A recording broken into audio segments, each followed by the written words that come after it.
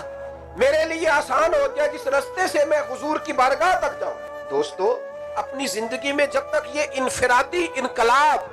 ہم برپا نہیں کرتے، دیکھو حضور ایک دین لے کے آئے ہیں، ایک نظریہ لے کے آئے ہیں، اس کے لیے صحابہ کو جدوجہد کرنی پڑی ہے، ان کے گھروں کے اندر ان کی مخالفت ہوئی ہے، ان کے قبیلوں نے ان سے تعلق توڑا ہے، ان کو کاروباروں میں تجارتوں میں لوگوں نے ان سے کام کرنا چھوڑ دیا، خسارہ ہوا ہے، لیکن ایک انقلاب ہے نا، ایک سوچ ہے، اگر وہ بس ٹھیک ہے روٹین میں سارا کچھ چل رہا ہے جس طرح سارے چل رہے ہیں تو انہیں کوئی بھی تکلیف نہ ہوتی، لیکن انہیں ڈھیر سارا رد عمل دیکھنا پڑا ہے، مخالفت سہنی پڑی ہے، کیونکہ وہ ایک الگ بات کر رہے تھے، ایک انوکھی بات کر رہے تھے، انہوں نے عملاً اپنی زندگی میں انقلاب برپا کر کے دکھایا، اگرچہ شدید انہیں طوفانوں کا سامنا کرنا پڑا۔ ایک حضور کی صحابیاں ہیں، ان کا بھائی انتقال کر گیا، 3 دن ہو گئے ان کے انتقال کو۔ اب ظاہر ہے کسی کے گھر میں کسی کا انتقال ہو جائے تو ہمارے ہاں کتنے ہفتوں لوگ آتے جاتے رہتے ہیں اور کیا ماحول بن جاتا ہے، بلکہ لوگوں کی چاہت ہوتی ہے کہ فلانا رویا ہی نہیں، وہ دیکھو جی اسے تو افسوس ہی کوئی نہیں، دیکھو جی فلاں آدمی وہ تو اس کو چہرے سے لگ رہا تھا اسے پرواہ ہی کوئی نہیں، لوگ اپنے اپنے رنگ میں گفتگو کرنی شروع کر دیتے ہیں۔ صحابیاں ہیں اور سگے بھائی کا انتقال ہو گیا، نبی پاک علیہ السلام نے فرمایا کسی کا کوئی بھی انتقال کر جائے تو 3 دن سے زیادہ سوگ نہیں کرنا، سوائے اس خاتون کے جس کا خاوند انتقال کر جائے وہ عدت پوری کرے۔ اب وہ خاتون کہتی ہیں چونکہ حضور کا حکم تھا 3 دن سے زیادہ سوگ نہیں کرنا، تو لہذا 3 دن گزرے، میں نے اٹھ کے لباس بدلا، غسل کیا، خوشبو لگائی، لوگوں نے باتیں کی، بعض لوگوں کی نظریں بھی اٹھی، انہوں نے کہا حد ہو گئی ہے، بعض خواتین کی نظریں بھی اٹھی، کمال ہے، بھی 3 دن ہوئے بھائی کا انتقال ہوا۔ تو وہ صحابیہ کہنے لگے مجھے کہیں جانا تو نہیں تھا کہ میں خوشبو لگاتی، یا مجھے کوئی مصروفیت تو ایسی نہیں تھی، کہیں عبادت کے لیے تو نہیں جانا، اور نہ مجھے فوراً ضرورت تھی، لیکن یہ سارا کام میں نے اس لیے کیا ہے تاکہ حضور کی شریعت کا وہ حکم پورا ہو جائے کہ 3 دن سے زیادہ کسی کا سوگ نہیں بنا، اس لیے میں نے فوراً یہ عمل کر کے دکھایا ہے کہ کوئی یہ نہ سمجھے کہ میں اس حکم سے پیچھے ہٹ کے بیٹھی ہوئی ہوں۔ تو صحابہ نے عملاً وہ سارے کام کر کے دکھائے۔ آج میلاد کی محفل کوئی بہت بڑا عالم بیان کرے یا میری طرح کوئی چھوٹا آدمی، ہر جگہ آپ کو تقریر میں یہ بات ملے گی کہ حضور علیہ السلام سے پہلے غریبوں کو پوچھا نہیں جاتا تھا، جب محبوب تشریف لے آئے تو غریبوں کی داد رسی ہوئی۔ سچ بتاؤ میلاد منانے والوں، میلاد کے دنوں میں کسی غریب کے گھر لنگر پہنچاتے ہو؟ ہر عالم سے ہر بھائی سے تو سن رہے ہو حضور غریبوں کے والی بن کے آئے، تو پھر میلاد میں کیا یہ ضروری نہ تھا کہ ہمیں پتا تھا کہ ہماری گلی میں یہ آدمی غریب ہے تو اچھا کھانا پکا کے اس کے دروازے تک پہنچا دیا جاتا؟ حضور اس میلاد سے بڑے راضی ہوتے؟ کیا ہر میلاد کی تقریر میں ہم یہ نہیں سنتے کہ بیٹیوں پر ظلم ہوتا تھا، زندہ درگور کر دی جاتی تھی؟ دل پہ ہاتھ رکھ کے بتاؤ نا، آج بھی جہیز کے نام پر بیٹیوں کو درگور نہیں کیا جا رہا؟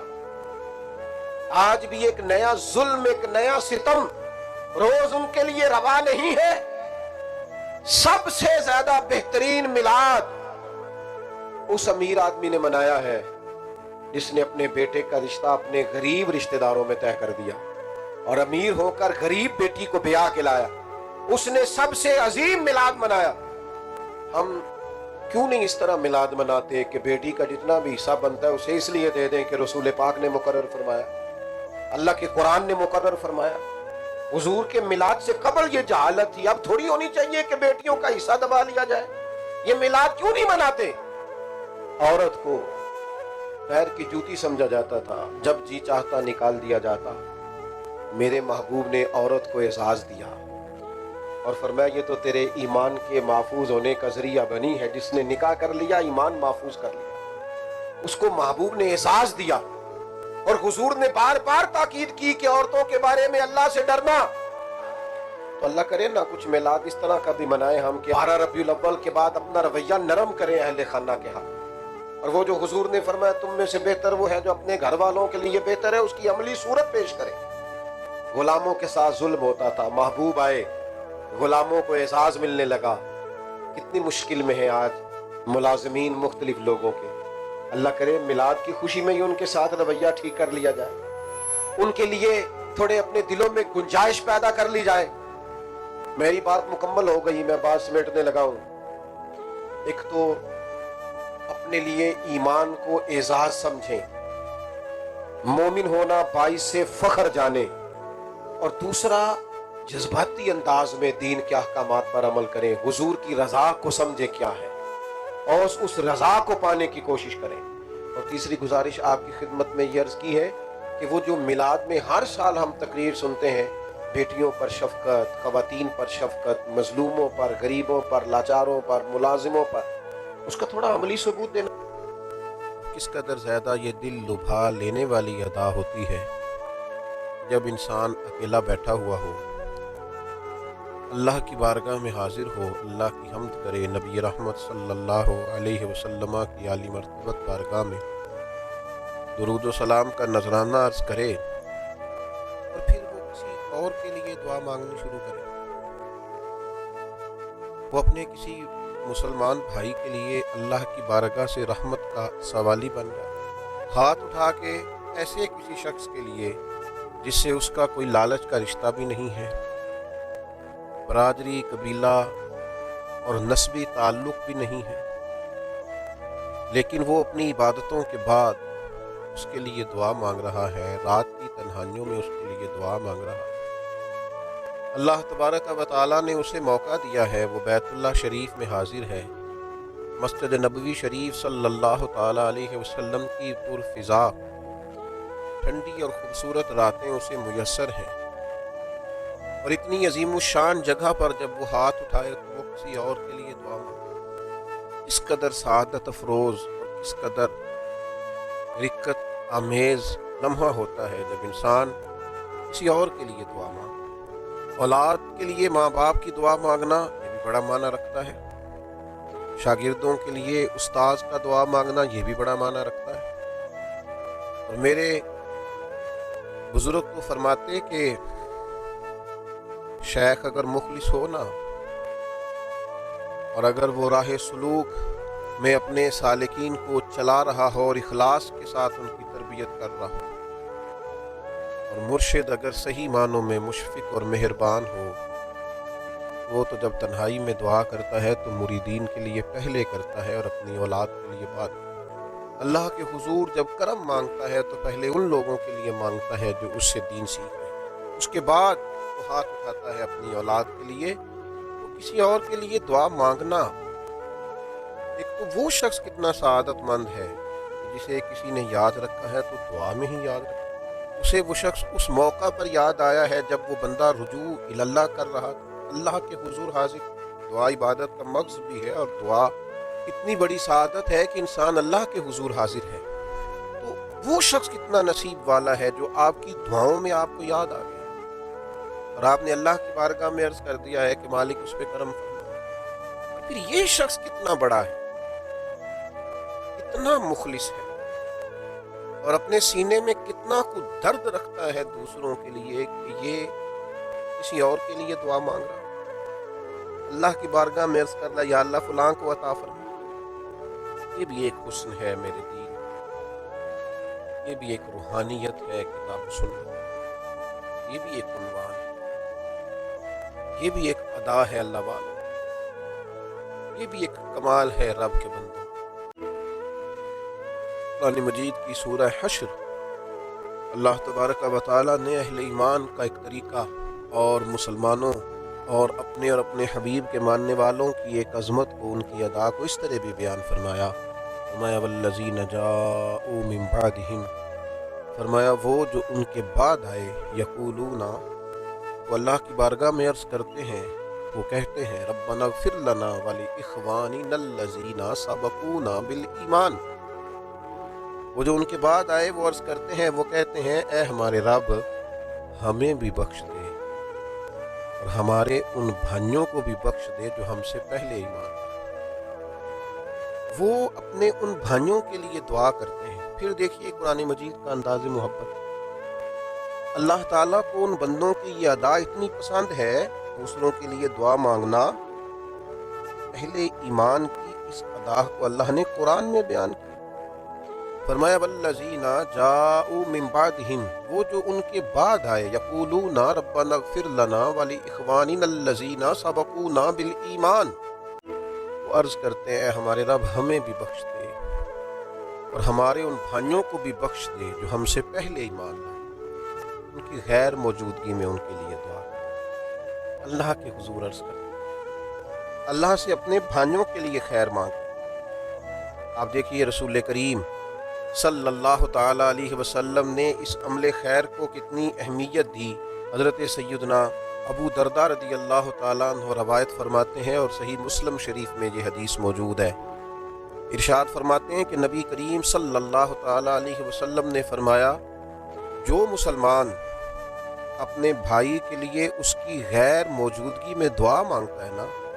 اللہ تبارک و تعالیٰ ایک فرشتے کو مقرر کرتا ہے، فرشتہ اس کی دعا پر آمین بھی کہتا ہے اور یہ بھی کہتا ہے کہ اللہ تعالیٰ تجھے بھی اس کی مثل عطا کرے جو تو نے اپنے بھائی کے لیے مانگا، اللہ تجھے بھی وہ سارا کچھ عطا کرے، اللہ تعالیٰ تجھے بھی بولے، اس کی مثل اللہ تجھے بھی عطا کرے۔ یعنی یہ اپنے بھائی کے لیے اللہ سے مانگ رہا ہے، اللہ تعالیٰ نے فرشتہ پیدا کر دیا ہے جو وہی چیز اس کے لیے اللہ تعالیٰ سے مانگ رہا ہے۔ اتنا اچھا اللہ تعالیٰ نے اسے انعام دیا، اس قدر زیادہ اللہ تعالیٰ نے بہترین بندوبست فرمایا اس بندے کے لیے جو مالک کی بارگاہ میں عرض کرتا ہے۔ پھر آپ دیکھیے جب ہم اپنے مسلمان بھائی کے لیے دعا مانگیں گے ہمارے دل سے اس کا کینہ بھی نکل جائے گا، کسی قسم کا حسد اس شخص کے لیے قائم نہیں رہے گا، اس قدر زیادہ مسلمان کی محبت، مومن کی محبت دل میں آئے گی، اخوت اسلامی کو کتنا فروغ ہوگا، بھائی چارے کو کتنا دوام ملے گا، محبتیں کس پائے کی ہو جائیں گی جب دوسروں کے لیے دعا مانگیں گے۔ آج کچھ لوگ کہتے ہیں جب ان سے کہا جائے کہ مسلمانوں کے لیے دعا مانگو تو کہتے ہیں دعا سے کیا ہوتا ہے؟ تو بھائی عمل بھی ضرور کرنا چاہیے، عمل بڑا درجہ رکھتا ہے، لیکن آپ دعا کی اہمیت کا انکار کیسے کر سکتے ہیں؟ نبی کریم علیہ السلام نے فرمایا دعا مومن کا ہتھیار ہے۔ بدر میں جنگ بھی کی، اللہ کے محبوب علیہ السلام نے تدبیر بھی فرمائی، صفیں بھی سیدھی کی اور ساری رات دعا بھی فرمائی۔ اللہ کے حبیب علیہ السلام نے ہمیں یہ اسوہ دیا ہے کہ دعا بڑی قیمتی چیز ہے۔ دعا کا معنی ہے آپ نے اپنے رب سے رجوع کیا، اللہ تبارک و تعالیٰ سے آپ نے مدد کا سوال کیا۔ اپنے مسلمان بھائیوں کے لیے دعا کرنا، ان کے لیے اللہ کی بارگاہ میں عرض گزار ہونا۔ حضرت سیدنا عمران بن حسین رضی اللہ تعالیٰ عنہ روایت کرتے ہیں اور یہ روایت بھی مسند میں موجود ہے، نبی پاک علیہ السلام نے فرمایا بھائی کے لیے اس کی غیر موجودگی میں جو دعا مانگی جاتی ہے کبھی رد نہیں ہوتی، اللہ تعالیٰ اسے قبول فرما لیتا۔ حضرت عبداللہ ابن عمر رضی اللہ تعالیٰ عنہ روایت کرتے ہیں، ترمذی اور ابن ماجہ میں موجود ہے، فرماتے ہیں کہ کوئی دعا اتنی جلدی قبول نہیں ہوتی جو غائب کے حق میں دعا کی جائے تو جتنی جلدی قبول ہوتی ہے، یعنی بندہ وہاں موجود ہی نہیں، وہاں سے غائب ہے اور آپ نے اس کے لیے دعا کر دی، سب سے پہلے یہ دعا ہے جو اللہ کی بارگاہ میں قبول کی جاتی ہے۔ اور یہ میں پہلے کہہ چکا ہوں کہ جب اس کے لیے دعا کی جاتی ہے تو حبیب علیہ السلام نے فرمایا فرشتہ کہتا ہے یا اللہ اسے بھی اسی کی مثل عطا فرما، تجھے بھی اسی کی مثل ملے، فرشتہ کہہ رہا ہوتا ہے۔ یہ ایک بڑا اپنی روحانیت کو مضبوط کرنے والا کام ہے، ماہ رمضان ہے، خوبصورت گھڑیاں ہیں، یہ عمل کر کے تو دیکھیں، بڑا مانگا اپنے لیے، کچھ تھوڑا اللہ کی بارگاہ سے دوسروں کے لیے مانگے، وقدر کفایت رزق مانگے، دوسروں کے لیے عافیت مانگے، صحت مانگے، اللہ کی بارگاہ میں اپنے لیے روز ہاتھ اٹھائے، کسی اور کے لیے بھی اٹھا کے دیکھے۔ کوئی بیٹھا ہوا مجھے دور دعا دیتا ہے، ڈوبتا ہوں پر سمندر چھال دیتا ہے، اللہ تعالیٰ اس عظیم روحانی ہے منکر جدے دل دے اندر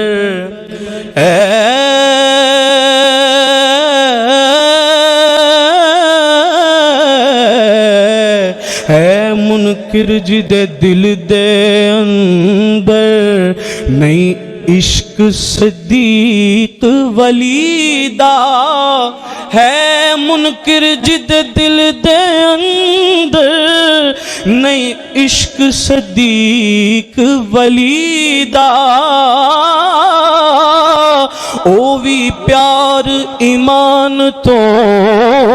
خالی جڑا دشمن عمر جریدہ جنت کدے نہ جاسی جسنو نہیں پیار عثمان غنی دا آزم او بھی وڈا کافر جڑا نہیں حبدار علی دا آزم او بھی وڈا کافر جڑا نہیں حبدار علی دا کیا بتائے گا کوئی رفت بام صدیق کیا بتائے گا کوئی رفت بام صدیق میرے ادراک سے بالا ہے مقام صدیق کسی نہ اہل پہ کھلتا نہیں کونین کا راز کسی نہ اہل پہ کھلتا نہیں کونین کا راز اور کسی کم ظرف کو ملتا نہیں جام صدیق کسی کم ظرف کو ملتا نہیں جام صدیق ہوا اپنے چلن پر ناز نہ کرتی اعظم دیکھ لیتی اگر انداز خیرہ میں صدیق چارے یار نبی دے پیارے چارے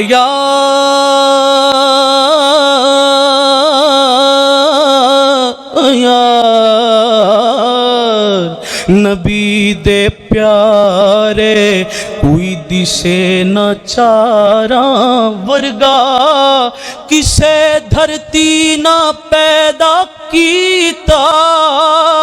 کوئی اینا یاراں ورگا نہ کوئی ہویا نہ کوئی ہو سی اینا جان نثاراں ورگا اعظم شان صدیق کی پوچھنے ایکو یار ہزاراں ورگا اعظم شان صدیق کی پوچھنے ایکو یار ہزاراں ورگا